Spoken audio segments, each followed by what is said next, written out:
A pleasant day to all of us, especially to our very own instructor, Mr. Jonas Olandria, and to my co-masterants. I am Fritzel Anna Claire and I'm 22 years old from Carmen. So for today's topic, it's all about guides in buying a computer.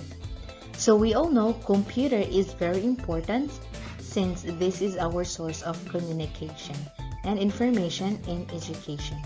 We can't deny the fact that some are not into using this kind of technology. So for us to know the good quality of a computer, let's tackle some guides for us to be fully aware. Here, we have 8 things to consider. So first, know what you want to use it for and set aside a realistic budget. So we have some questions like how well does this product meet my specific needs?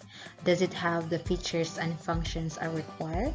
How well is it made and how long will it last? So those are some questions if you want to know or if you want to set aside a realistic budget for or in buying a computer or laptop.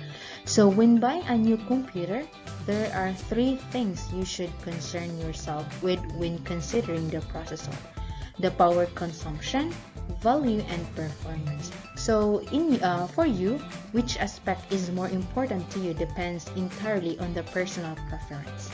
So the question of laptop versus desktop used to rely solely on how much performance you wanted versus how easy it was to take your work with you.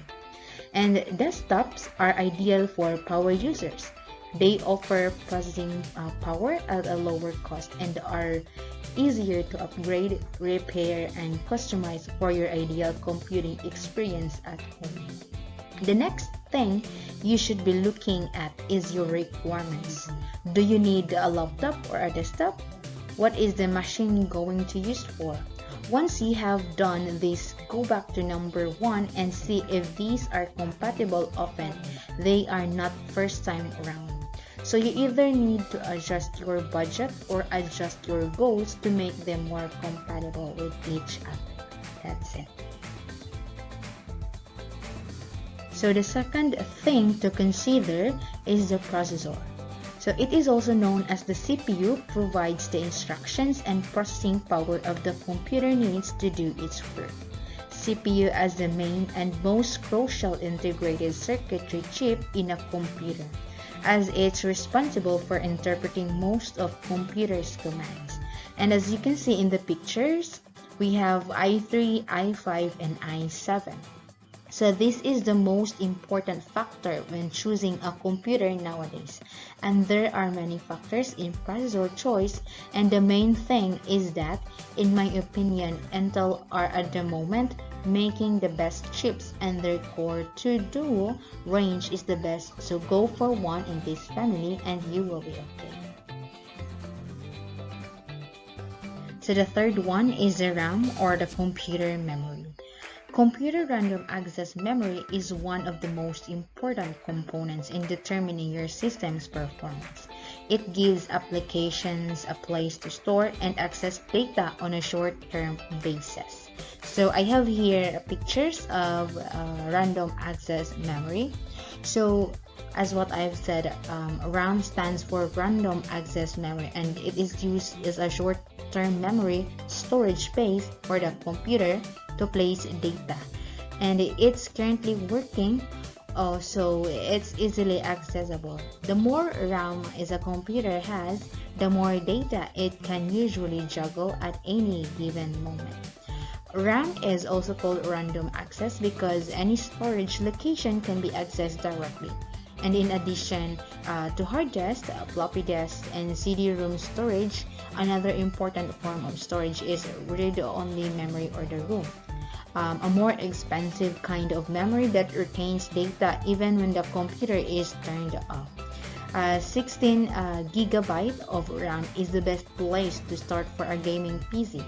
Although 8 gig was enough for many years, new AAP PC games like Cyberpunk 2077 have an 8 gig of RAM requirement. Through up to we have up to 16 gig is recommended. and few games, even the latest ones, will actually take advantage of a full 16 gig of RAM. Fourth one is the hard drive. So your documents, pictures, music, videos, programs, applications, preferences, and operating system represent digital content stored on a hard drive. And to install a computer operating system, a hard drive or another storage device is required.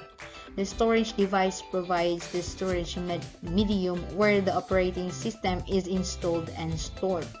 A hard drive is also required for the installation of any programs or other files you want to keep on your computer.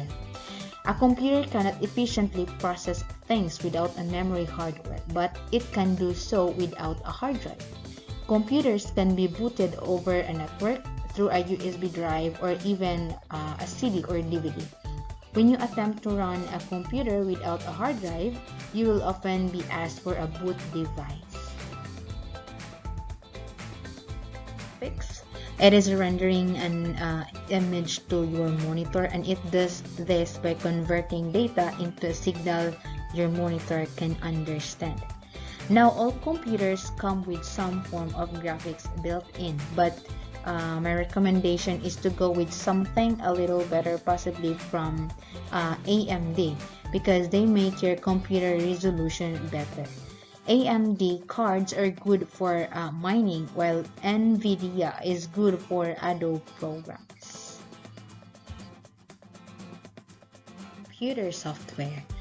Instructions that tell computer what to do and comprises the entire set of programs, procedures, and routines associated with the operation of a computer system.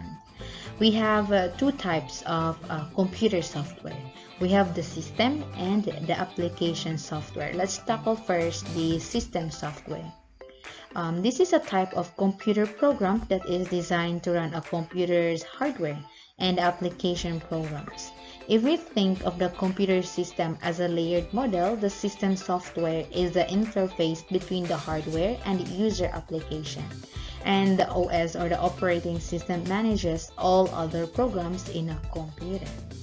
And for the second type is the application software. It is a software that performs specific tasks for an end user. There are also app versions of common services such as those providing weather or transport information, or apps for customers to interact with companies. The seventh one is the antivirus software. It is also known as anti-malware, a computer program used to prevent, detect, and remove malware.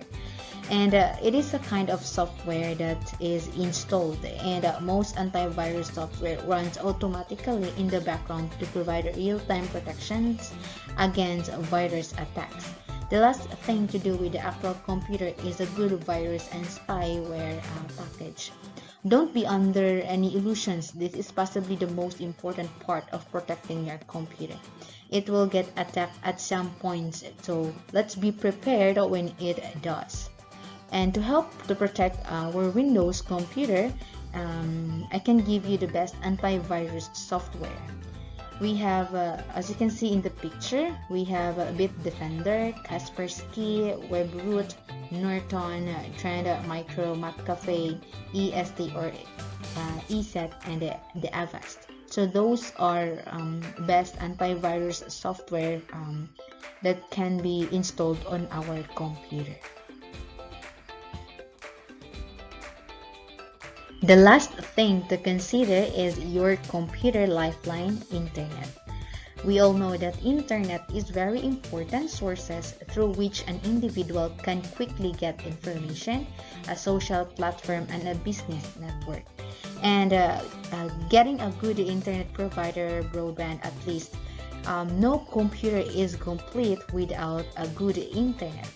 And I hope this is helpful in helping you to make vital decisions when buying your new computer, because the internet became a virtual lifeline, giving people vital health information and access to medical care, It allowed people to telework and businesses to stay afloat through online sales. And it is also unprecedented e-learning. It allowed isolated people to connect with loved ones, and the internet has also allowed people to continue to exercise their rights and advocate for change. At the end of my report, I have here life hack quotes. Access to computers and the internet has become a basic need for education in our society. And whether you're buying a laptop, a desktop, or tablet computer, it's essential that you take the time to consider the devices, processor, hard drive, memory, graphics card, and operating system before making your purchase. That's it. Thank you so much for watching. Have a great day ahead.